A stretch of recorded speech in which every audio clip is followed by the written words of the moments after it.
Romancing the Dungeon is intended for mature audiences as this show contains adult themes. But not those kind of adult themes. Just some sensitive stuff that some audience members may find upsetting. Content warnings for specific episodes can be found in episode descriptions. You're listening to Romancing the Dungeon, a soft-core D&D podcast about heroes navigating their daily lives while looking for love in a world full of peril, monsters, and heartbreakers.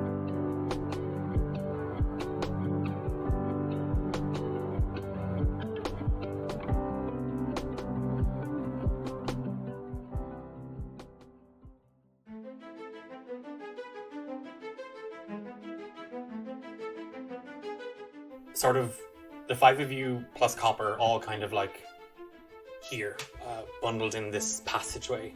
You see that it continues on for about another 20 feet, and then there's a sharp right.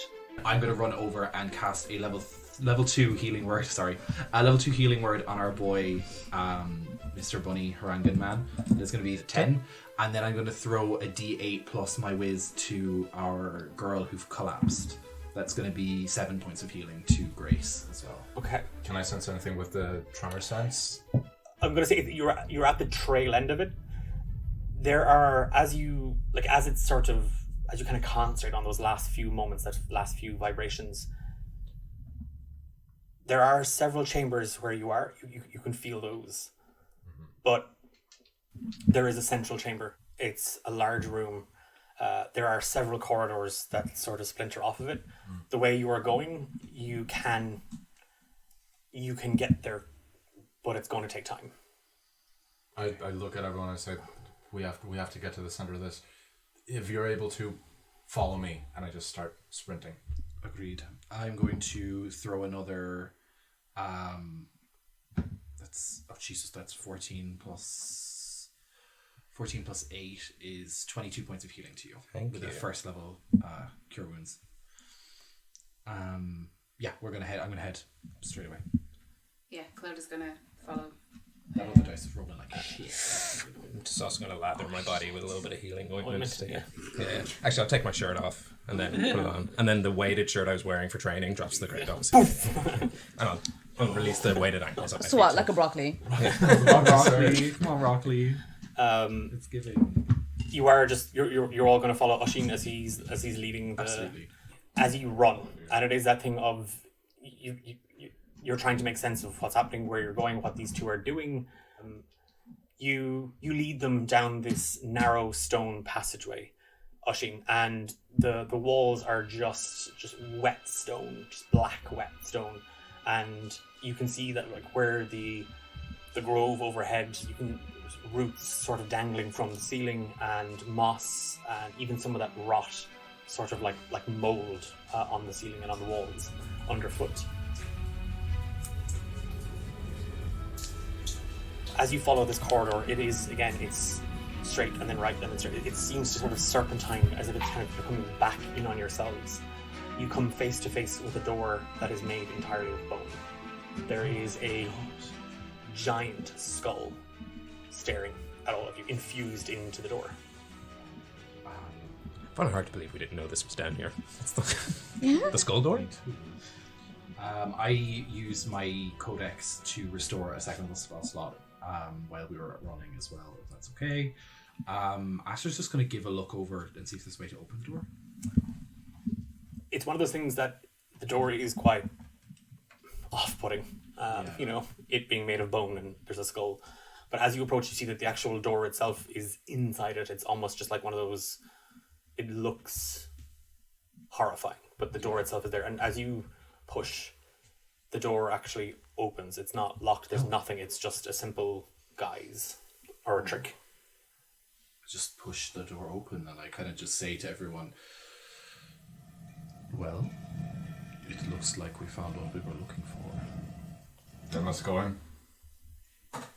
Or die trying. Oisin, we need to be careful. I've heard them speak about this in Galeshire. This guy is not...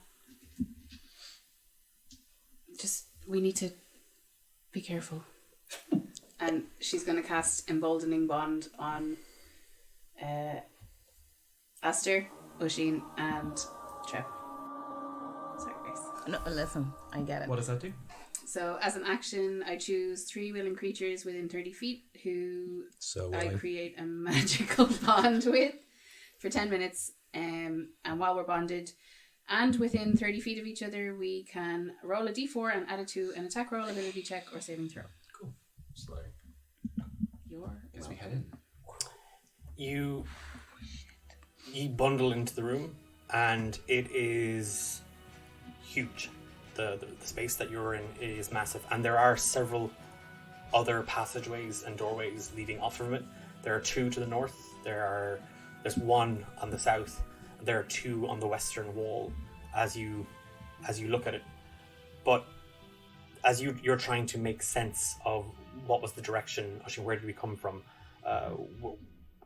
You know that one of the 2 doors on the western wall leads to the chamber, that middle chamber where you felt that vibration. That obviously wherever Sekhmet and Quillo have gone, that's where they landed. So you know that one of the 2 doors on the western wall is what you were looking for. Can I just use my Eldritch Blast? Blast the door open? Are you sure you're not related to Hephaestus? At this stage, shiver it's runs just down going in. Segment's spine. So yeah, at this point, it's all like very time sensitive, and it's like, Yeah. hey, I would love to take a hot second to have a look at these doors and make sure that we're not opening up the door to a Tarrasque or something. But we're on a tight schedule. Yep. Give me a roll. Just roll an attack roll with your Eldritch Blast. Yeah. Why did I fucking waste the nat 20 on this? It is that thing where you're trying to decide, is it the door at the top of the room or the bottom of the room, and you're kind of pointing, and it is that thing where you just shut your eyes and you point and you blast. Your Eldritch Blast meets another skull bone door, and as the blast hits from it, something in the ceiling gives way, and a ton of bricks and boulders just collapse out of the ceiling, like right at the door. You set a trap off. Oh. Anybody underneath it would have taken 10d6 Holy shit! bludgeoning damage. Okay, so not that one. Yeah. Aster would like to just check after seeing that trap if the other door is trapped. Give me an investigation check, Aster. 10. You can't be certain. It's also made of skull and bone, but it's not locked. It's not unlocked like the one you came before. The one that's been piled up, is it still accessible or is it just covered now? You'd have to clear some of the rubble. Okay. While this is happening, Grace is just going to let people know that the Grey Lady was also wanting Asmodeus's heart, and that if she wants that, it is not good at all. So no one knows what the Grey Lady is. I know. Well, everybody looks crazy now. They were talking to someone we can't see. I was Trep is talking to the only one someone. who's normal. I'm the only one who's sane. Exactly. I mean, Aster hasn't seen any of these weird people either, so we're just Yeah, kind like of your whole presence is just... Thank you. Am I the only one who can see Aster?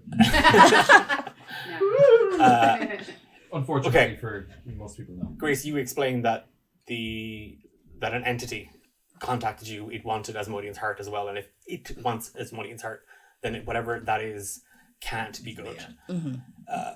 With some of you checking the doors and trying to figure out a way through, the others kind of like looking around and kind of making certain things.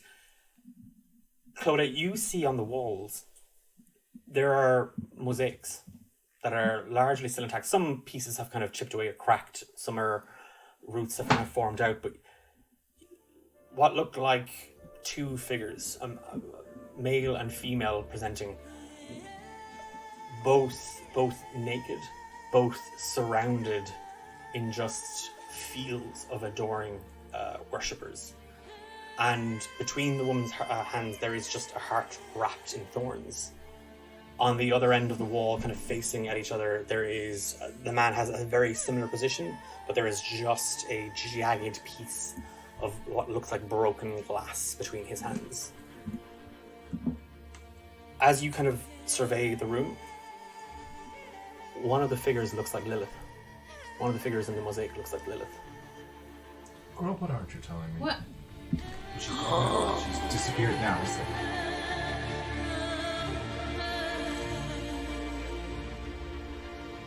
What are you doing with the doors?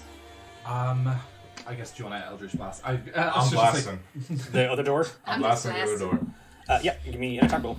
I walked in and I just started blasting. Me You playing Elden Ring. you hit the door. It seems to shimmer as the magic hits it. Some of the bones crack, but the door is still intact. Okay. No traps set off or anything. No. Aster is just going to push it. The door doesn't budge. Oh. I can blast again, or I can hit with my sword if you want. Clodagh is going to try and hit it with a copper rabbit. Oh. That's okay. Yeah, just make an attack roll. Trep. I'm just gonna ask it nicely. Pay door. It's Trep from the Grove. Please open. Doesn't budge. Just like everyone else in the Grove. Doesn't listen to me. 13. You walk up and you wallop the door with the copper rabbit, and immediately just a blast of thunderous magic just erupts out of it, and like copper kind of even just covers his, like he pulls down his little spectral celestial ears, and it's like, Clodagh, the racket, the noise, the commotion, come on. Can you tell us how to get through this thing? You want to go in to the Please. room? I can bring you. I can't bring the others. Why not? Okay, let's go. Oh, I've literally I've got enough in me to do that. I can bring her in. You can figure it out. Yeah, I was just going to try and figure out a way to open the door. Is there, like, can I kind of discern what kind of magic is keeping this door? Yeah, you can give me an Arcana check. Damn this fucking exhaustion. Are you going in? Yeah. You're going to teleport? Yeah. It's a 16. Okay. Is anybody else doing anything at this point as Clodagh is about to literally blink away? I'm gonna look through the mosaic for clues. Yeah, give me an investigation check. Nice. Could I 6. precast Thunderous Smite because it doesn't activate until I hit someone? Yep. It's just a 6. Okay. It's a pretty picture. It's lovely. A lot of nudity though, Trep. Of which you are committing to memory. Better not awaken anything. This mosaic underground by a skull door doesn't give me any sort of weird kinks. I hope this doesn't awaken anything. Clodagh. With kind of copper held in your hands, it's a one-way trip, Tuts. Let's go.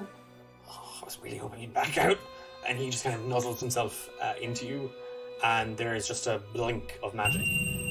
And you find yourself standing in a dark, 5-sided room. As you appear, Copper immediately kind of like sinks into himself, and he kind of like, it's something where he's kind of like burying his head in his paws, and he's just trying to like not. The room is pulsing, the room is beating, and it's almost as if the stone slabs sort of expand and contract with that beat.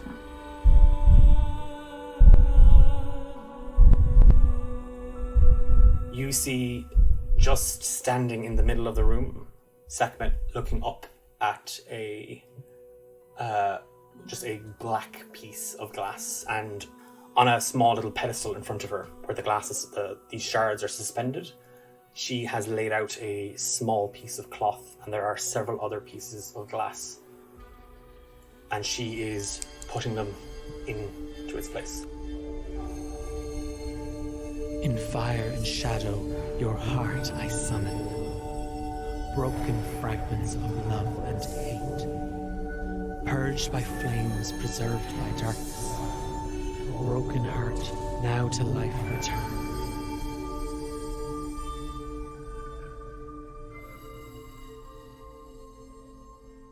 Can I cast Shatter Shatter the heart, bitch. at 3rd level? Oh. Yes, Miss Scribble. Oh god, I hope it doesn't rebuff. Okay. And it's a con save of 13. Yes. And it's half damage, so you roll your damage anyway. So I'm just rolling for 3. That's a fail. She got an 11 on the con save. Kill her. Okay, it's 4. Drag her ass. Sorry. Get her! 4. So on brand. 4d8s. Do you need another? Whomper. Good. Okay. Whopper good. Okay, come on. All of it. Gimme the shit. Okay. We've got an 8. No, 10, 19. 18, 19. Okay. You blink into the room. You see Sekhmet just affixing these pieces. Her eyes are jet black. There is blood just sort of trailing out of them. She seems to almost be in a daze as she's doing this. You feeling Copper trying to bury himself and ignoring the weird, painful sensation in this room. It is unpleasant. It is deeply unpleasant. It's getting in under your skin, into your bones and in your teeth. You can feel it. You can feel the life and the energy and that negative space all sort of just beginning to soak into you. And you find the noise. You find that sharp note and it begins to resonate. And just clenching your fists, you focus on the point of the platform where Sekhmet is standing in front of, placing these pieces of what look like glass up into that larger black shard. And there's an eruption of magic outwards as she is sent flying back into the wall with a heavy thud, taking 19 damage. The platform, and that's 190, Declan, do your math. That's fine. She hits the wall with a slump. Does a... Sneaky Quill. Hiding in the shadows, probably. Bastard. He's a bastard. It's a 21 to hit. Took advantage of my kindness. Bastard. What kind of attack is this? Take 28 points of piercing damage as Quillo appears behind you and just stabs you in the back. Of course he does. So on brand. Who do you think you are? What are you doing? We are doing right by love. Roll for initiative, everybody.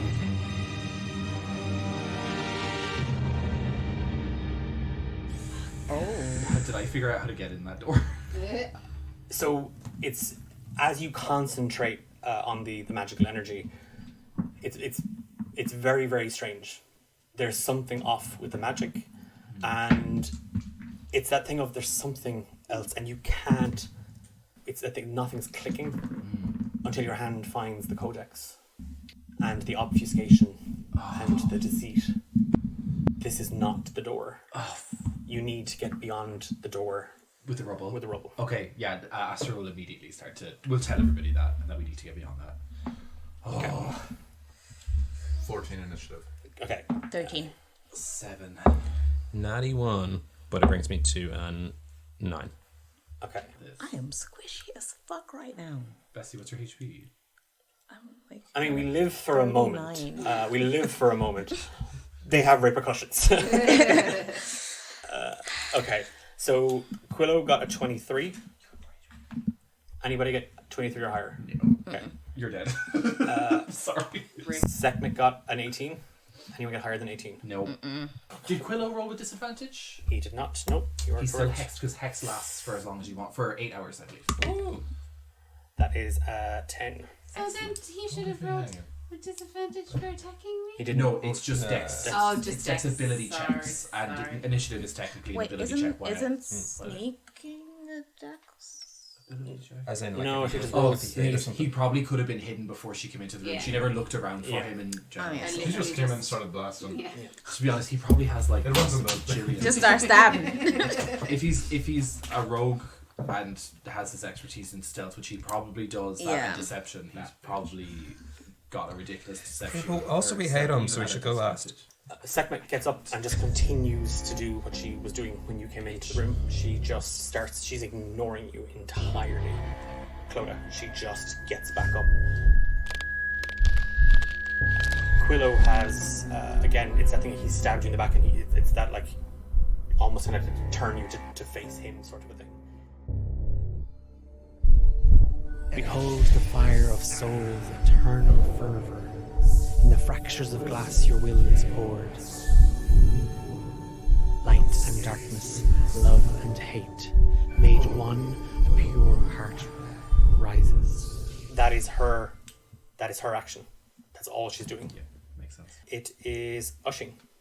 Perfect. Are we still outside or are we in the room now? You're outside the room. Yeah, I told you that we have to get through the rubble to get in there. Can I blast through the rubble? Yep. Give me Eldritch Blast.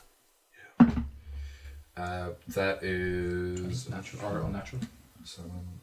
Yeah, dirty 20. Yeah, see if that'll I hit. can clear through the rubble in the door. Yeah. Again, it's the Aster shouts that you're concentrating on the wrong area. That it's all about deceit and obfuscating passageways, and just kind of turning your attention to the rubble. You blast at it. It chunks and it explodes. The door is about halfway. Like you've cleared about half of it. Grace. There's something you can do. Could you help clear the rubble? Yeah, okay, I'll stop manually, but if you're going to blast and I'm going to be within... I don't go till like the end. Like if you want to use your athletics check to just Cool. pulling at Just the try to dirt. rush the door or something. Yeah. What is your dex modifier, Clodagh? Oh, Probably not as high as Quillow's. That's a 16. Okay. Yeah, it is a thing of you are just lifting chunks of rock away and throwing it as Aster tells you that that's where Clodagh's gone. She's gone behind that door. I think it's His is a +4. +1. Okay. So he's going to go first. Yeah, he is going to manifest his echo. And How dare he? How dare he use kinda what's rude. available to him, you know? And again, he is going to, now that he's kind of lost the element of surprise, he's going to use that to kind of flank you. So it is behind you that it appears. So you are effectively flanked on both sides by him and his echo as he lashes out with his rapier again.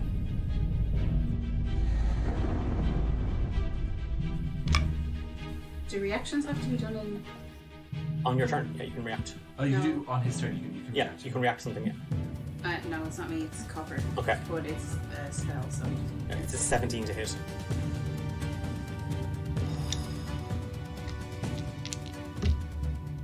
That is 26, 29. He lunges straight You heal it. at you again, and it's that you're trying to get to the platform, you're trying to get to Sekhmet. And as you turn, the Echo Knight is there, and you turn back just to see him lunge and stab you again. This is your fault. And he presses the blade in. Rep. Is the rubble cleared? Yeah, the door was... Grace had literally lifted a chunk of boulder out of the way and just kind of dropped it. There's enough to squeeze through the doorway if you get it open. Cool. Then I'll try get it open and squeeze through. Give me an athletics check. Could I, instead of trying to clear rubble, give you an acrobatics check as a little sneaky rabbit try to squeeze through? Yes. Thank you. Why not? Sure. That's to balance all the evil stuff I do. Sure. As the evil We're all gonna characters. die. Like, yeah, sure, you can have a little fun. This? That's fine. It's a bunch, yeah. 16 plus 8 is 24. It's that thing where you budge the door as much as you possibly can. You can see the part of it is actually sort of buckled from where the rubble fell. And you can just, in that small crack that has opened, you can see Clodagh lying on the ground in a pool of blood. That Shader Kai elf and an echo of himself are standing over her. You can't quite see anything else beyond that, but there is just this sickening energy just emanating from that room as you sort of force yourself through it. You kind of like, it's like you just squeeze through the crack of the door. You are inside. The room is a lot narrower, like a lot smaller than you are here. Bonus action? Do I have any movement left? Yes, I'm going to say like you want to use about 10 to get through the door. For a like, this room feels like the opposite of love. Would you say it feels like a familiar space for Trep? The absence of love doesn't... Trep's love, I don't know if you want to go with this, but Trep's love never became hate. It was never enacted on. But he never acted on it. He never said anything to Clodagh. It was never she rejected me. It was he never found the courage or the words to say anything other than "Hi, how are you?" to her.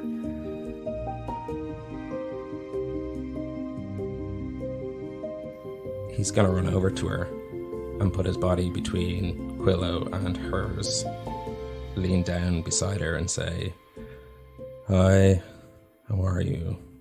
It might be late, but I love you and I always have. And if one of us is gonna make it out of this, it's gotta be you." And using the last little salve of his healing ointment, he's going to rub it just on Clodagh's head. Now you're going to have to rush past Quillo to get to her.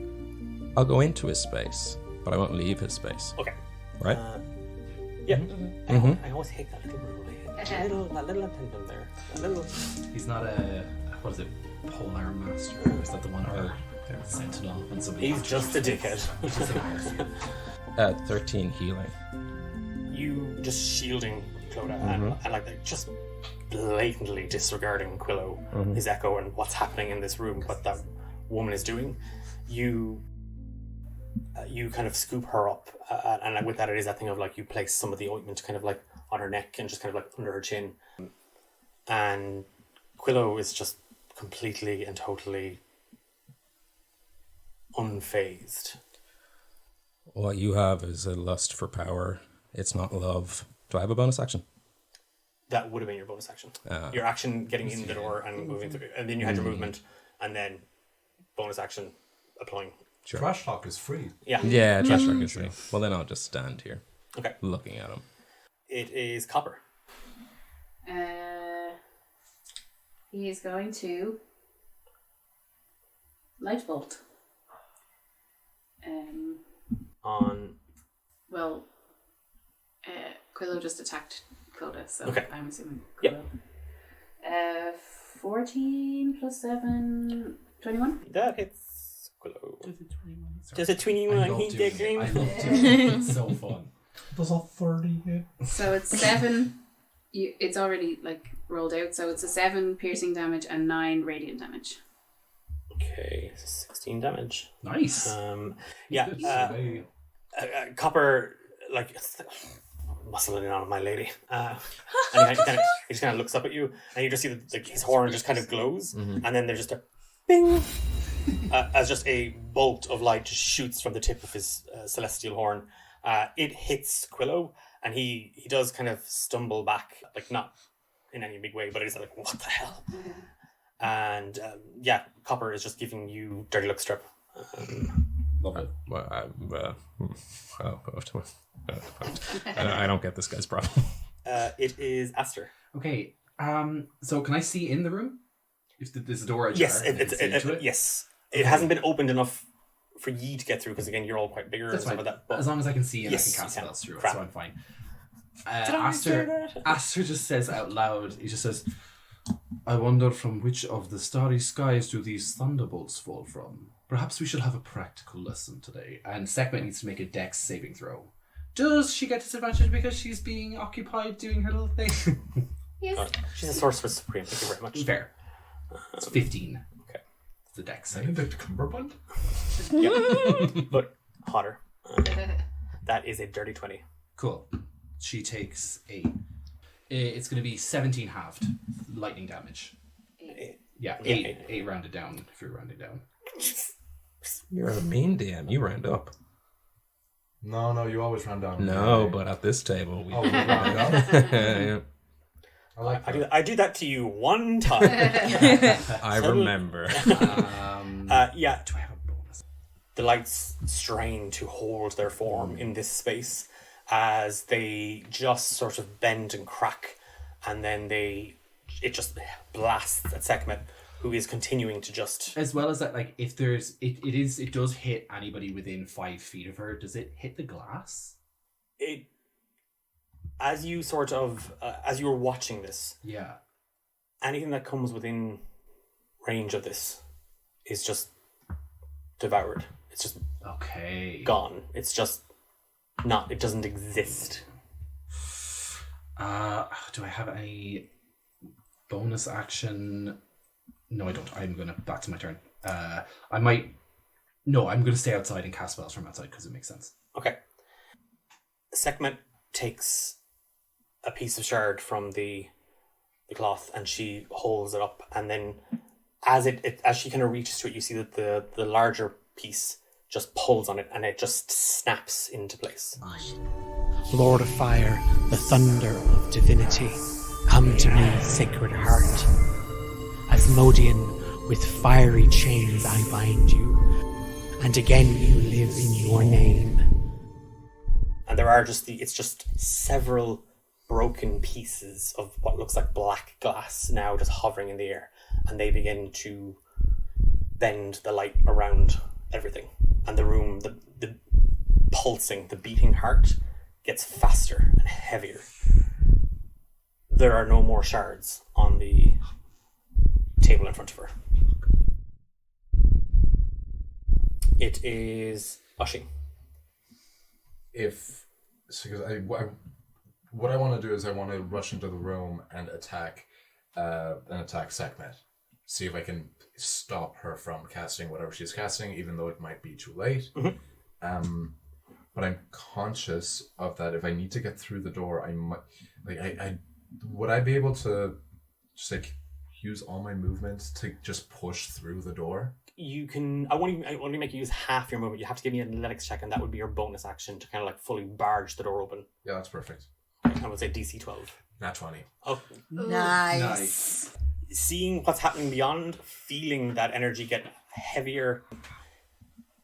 There's just a moment, Oisin, where you can kind of just out of the corner of your eye see Clodagh lying motionless on the ground. You feel this intense negativity permeating from that space.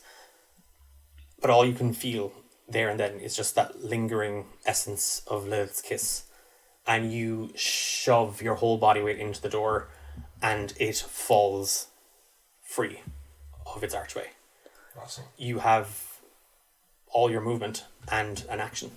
Perfect. I'm going to go right up to Sekhmet and I'm just going to just attack her. I had precast the Thunderous Smite, so that'll also activate if I hit her, and I'm also going to drop a Smite on this if I hit her. Yep. Come on. You get a D4 added to this as well. Get it. Or you can choose to add it to your damage, I think. Okay. It's going to be 16 to hit. That hits. Oh, perfect. I don't even have to choose that. Okay. So, 6, 9, slashing plus 2d6 and 2d8, right? Yeah. Unless she's a Fae or Fae Fiend or Undead. Or a Fiend or Undead. Neither of those things. Yeah. She's just a bitch. I'm not undead. I'm just a bitch. Plus 13 radiant. Plus 7 thunder. How much is all that? That's a lot of damage. I can't even. 13 radiant and 7 is 20. Yeah, no, trust me, I've counted. I'm looking at it here on my And sheet. also, just for good measure, because I do want to The kill D4. her. Yeah. Plus 4. Included. Thank you, Westy. Sorry I said all that shit. It's like, I'm sorry, now let you down. How much is that in total? It was like close to 30 damage, I think. It's more. I kinda What did just you get in the wanna D4? say it. At 4. 4.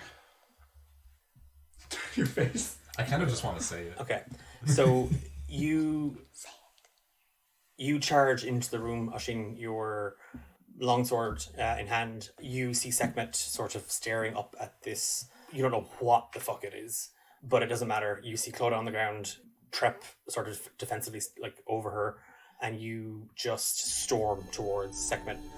From ashes, from fragments, the heart of love and hate is reborn to create a new and pure world. You swing, and your greatsword hits her. And it You see that she goes to put her hand up to cast shield. And the heart pulses. And the magic doesn't come. In your chest. Now, it beats again. And everything slows as your blade finds her chest. Willow. And she falls to her knees. And she falls to her side. Sekhmet Tinderson, Sekhmet Isidrin, has died. Oh my god. Yeah. Anyway, sorry. Quillo screams in this moment. Oh, he's going to take this well. And the room starts to beat faster and faster. Oh, fuck. How's the glass thing? Is that still put together? Sekhmet's blood starts to rise and spin upwards as if it's being drawn up towards the shards. And it just sort of gathers and pools underneath it. And then the shards draw it in. Oh, shit. I scream to the room. I say, someone who can deal with magic, please deal with that. I don't know what's going on.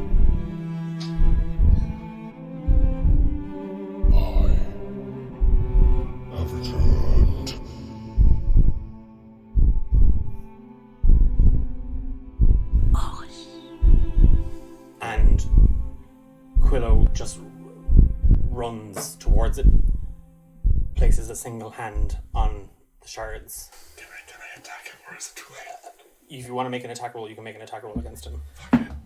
Trep, you would do as well. Yes. That's an 18. That'll hit.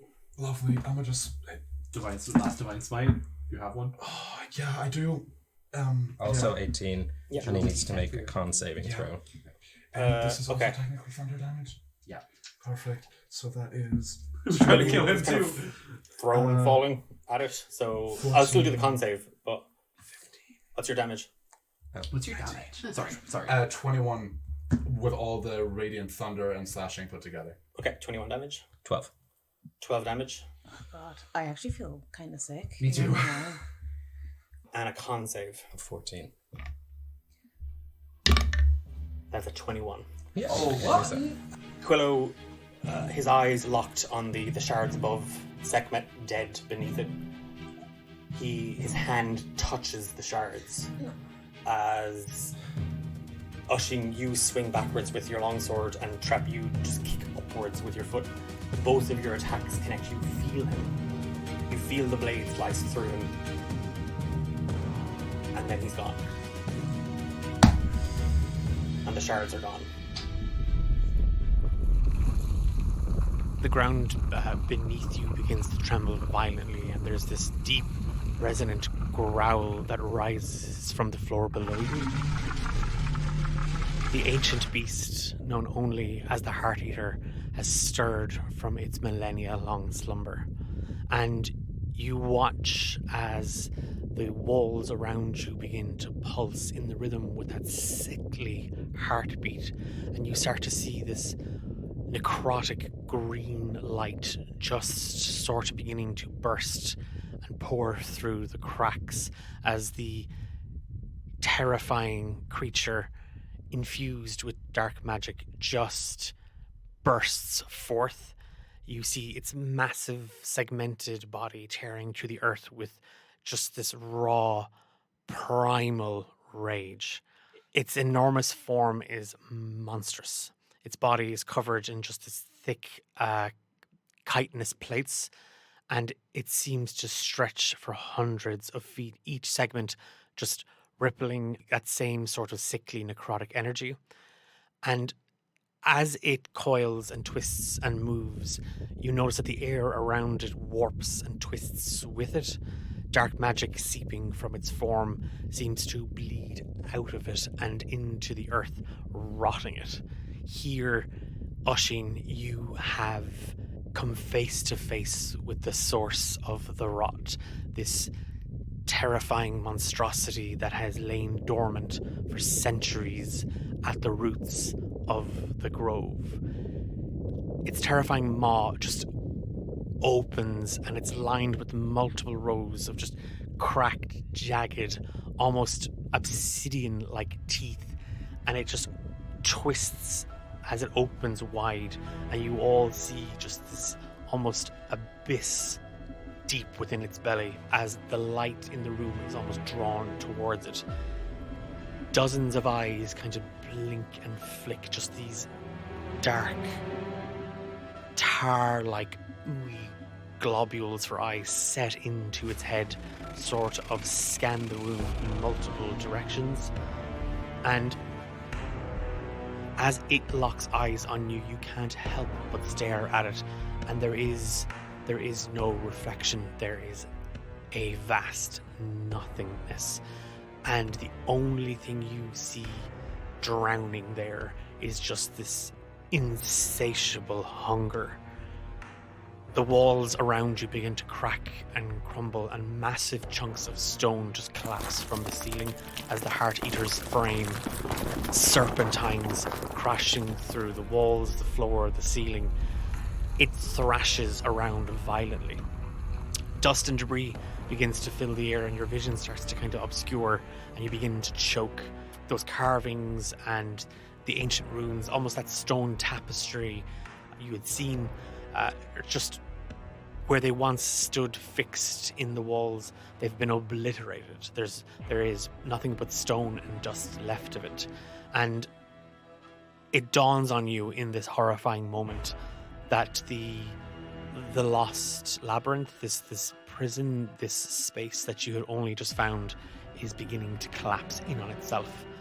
And a rising, sickly feeling of desperation begins to bubble up inside you as the ground beneath your feet shifts and splits, and you start to see these fissures and chasms begin to just sort of rip open, making each step perilous. Everybody give me a dex saving throw. I'm outside the room. Oh, you're fine. Yep. So am I actually. God, Yeah. we're outside the room. And to think I looked at the Expeditious Retreat spell twice and didn't take it. Connor got a nat 20. Mhm. Copper got a 15. Okay. Plus his dex. Nepo 20, as in an unnatural 20, but let me know if it 19. fails, because I can add something to it. Nope. 20's fine. 5. Fails. Grace and Aster, you can just see it. And as you recoil and you're kind of, all of you are kind of knocked from it. Clodagh, Copper, Trep, the three of you are able to kind of clear it.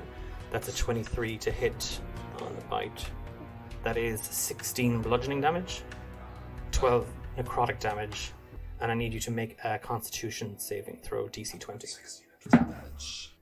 So that is a 9. You lose 12 of your maximum hit points Alright. Jesus. as this creature just erupts out of the door and courses through you, its teeth slashing, and just this ghastly energy just emanating from it. It pulls the life out of you, and you feel this coursing pain in your heart.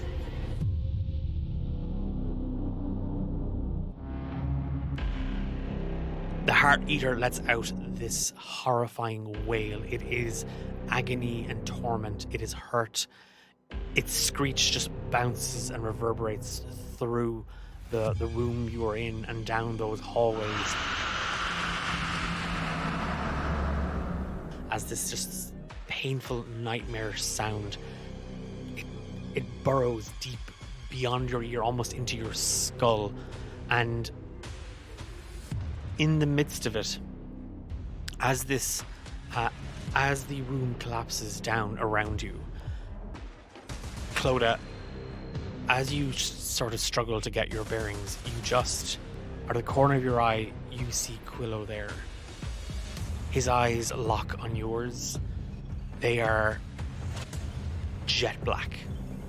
There is something innately different and terrifying about Quillo. In his arms, you see that he is holding the lifeless body of Sekhmet. And then you see that there are actually tears running down his face. And he vanishes into the darkness. Everybody else, you see the Heart Eater, this giant worm. It seems to have kind of found its path, and it is moving upwards. And there in the grove, villagers that had returned to their home, villagers that may have even ventured out now looking for answers, looking to why hasn't Pater come back, where's Clodagh, where's Oisin, what's going on. The ground begins to tremble and shake as tremors just begin to ripple outwards, and there is a massive eruption in the basilica itself here within the root as the Heart Eater begins to tear up through the ground. Clodagh, Trep, Aster, Oisin, and Grace, as you desperately look for a way out, somewhere to get out from this, what could effectively be your final resting place. Your eyes scanning the collapsing corridors, the wake of destruction left behind by the Heart Eater. It all begins to fall into place, and that desperation is now smothered by a sense of helplessness. And Clodagh, there is just a terrifying thought that screams loudly from the back of your mind. Asmodean has returned, and in his wake, he has unleashed this ancient terror upon your world, upon the Grove. And we'll leave the episode there. Oh, Jesus. Oh. I hate you so much. She's a heart eater. Hey, sorry for dooming your whole.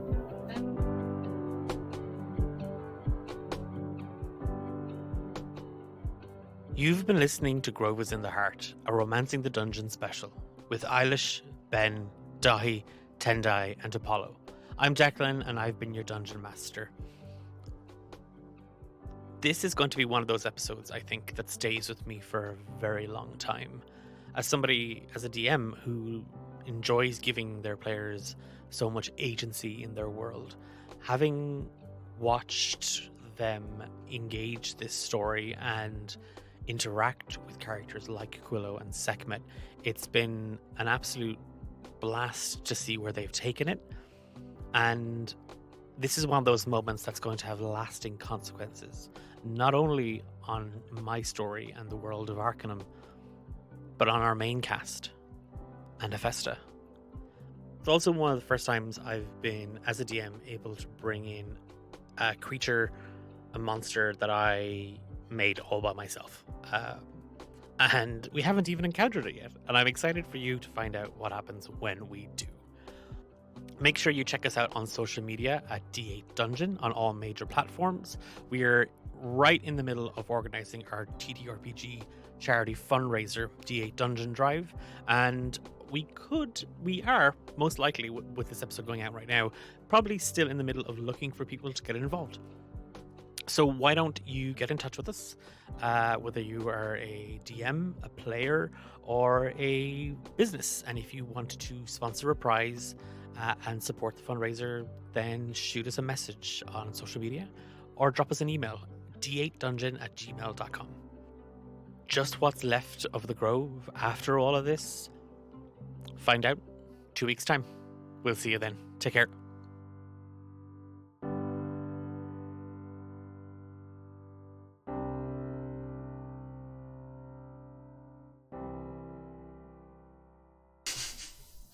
That's a lot of information to process. After you're just scraping the dirt. It's just like the who? There's a what? Grace is just standing there in the in the doorway, like. I was like, I was in the forest yesterday. What the fuck is this? I stab one bird guy, take his heart, and suddenly I'm stuck in this shit show. Where'd that moon punch? Sorry.